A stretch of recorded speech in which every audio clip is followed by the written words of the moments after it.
ওই মামা যাবেন? আহেন মামা।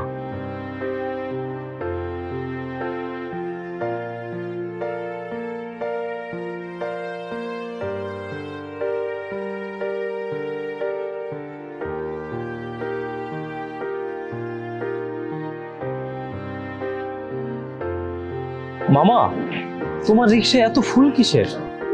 একটু আগে মামা একটা পোলার একটা মাইয়া রিক্সায় উঠছিল। মায়াটার মনে হয় বিয়া ঠিক হয়ে গেছে। মায়াটা পোলাটার লগে শেষবারের মতো দেখা করতে আইছিল। শেষবারের মতো আমার রিক্সায় উঠা তারা অনেকক্ষণ ঘুরছে মামা। আমি বুঝতে পারছিলাম মায়েরা অনেক কান্না করতেছিল। তাগরে দেখা মনে হইলো তাকে ভালোবাসাটা জানি কোন এক বাস্তবতার কাছে হাইরা গেছে। পোলাটা নামার আগে মায়েরার এই ফুলগুলা দিছিল মামা। পোলাটা না অনেক কান্না করতেছিল, আমার অনেক কষ্ট লাগছিল মামা। আর ওরা নামার আগে পোলাটা মায়েরার এই ফুলগুলা দিছিল। মায়েরা যাওয়ার আগে এই ফুলগুলো আমার রিক্সায় রেখে গেছে। আমি অনেকবার ডাকছি আপা ফুলগুলা নিয়ে যান, কিন্তু আমার কোনো কথাই শুনে নেই। একটা গেটের ভিতর দিয়ে কানতে কানতে চলে গেছে। আসলে মামা ভালোবাসার খেলাটা না আমরা কেউ বুঝতে পারি না। মামা জানেন, আপনার মামারে অনেক কষ্ট করে বিয়া করছি, যদিও বাপের বিপক্ষে গিয়া বিয়াটা করা লাগছে, কিন্তু আমরা এখন অনেক সুখী। কি বলো মামা, তোমারও ভালোবাসার গল্প আছে নাকি? ভালোবাসার গল্প আছে কিনা জানি না মামা, কিন্তু আপনার মামিরে যখন বিয়া করছিলাম ওইটাই ছিল আমার জীবনের সবচেয়ে কঠিন সময়। ভালোবাসার মধ্যে খুব কঠিন সময় ঠিক বুঝলাম না। আসলে বিয়েটা বাপের অমতে করলো, প্রথমে কিন্তু বাপে রাজি ছিল। বাবা রাজি হওয়ার পরে এমন কি হয়েছিল যে বাবার বিপক্ষে চলে যাওয়া হলো?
আসলে আমগো বিয়ে ঠিক হওয়ার পর হঠাৎ একদিন দুর্ঘটনায় আপনার মামির দুইটা চোখই হারায় ফেলায়। তারপর আর বাপে আমার সাথে বিয়া দিতে রাজি হয় নাই। কিন্তু আমি তো তারে ভালোবাসি, তারে বুইলা থাকি কেমনে কোন মামা? কিন্তু আমি জানি একদিন সব ঠিক হয়ে যাবো, আর আমার বাপও মাইনা লইব আমগরে। আপনার মামির লইয়া ভালোই সুখে আছি আমি।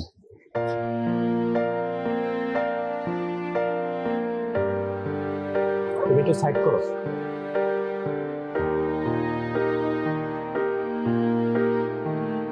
তোমার ভাড়া কত হয়েছে? 50 টাকা মামা। এই নাও। সত্যি মামা, মামিকে তুমি খুব ভালোবাসো। আসি তাইলে। মামা একটু দাঁড়ান, আপনি মনে হয় মামির লগে দেখা করতে যাইতেছেন না? তুমি কি করে বুঝলা?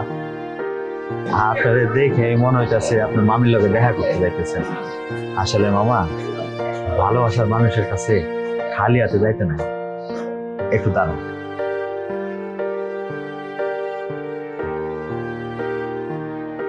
এটা রাখেন মামা। ধন্যবাদ মামা, কিন্তু তুমি রিক্সা ফুল রাখো?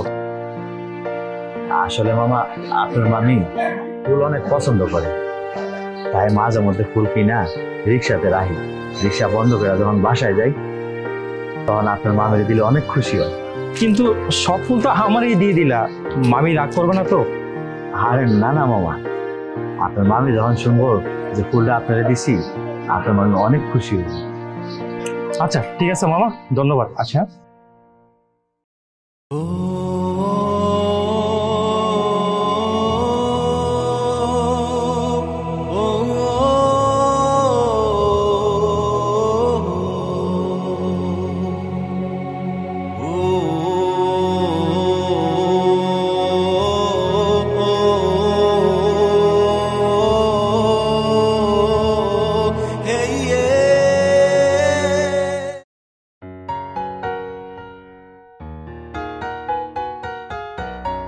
কি হলো, রাগ করে আসো যে?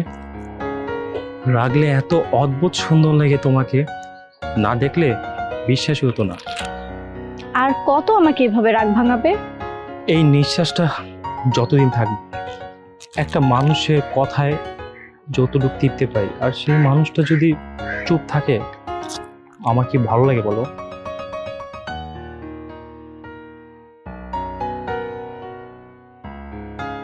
আচ্ছা কেমন আছে বলো?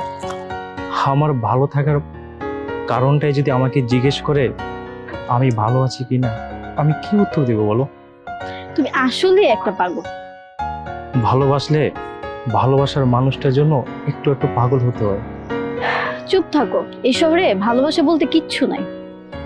যদি পৃথিবীতে ভালোবাসা বলতে কিছু নাই থাকতো, তোমার চোখের পানি আর আমি এখানে থাকতাম না।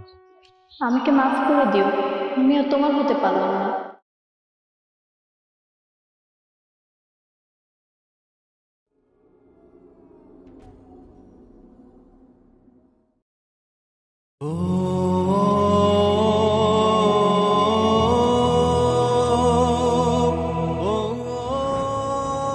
ভালোবাসা নাকি আলো ছড়ায়, মুগ্ধতা ছড়ায়।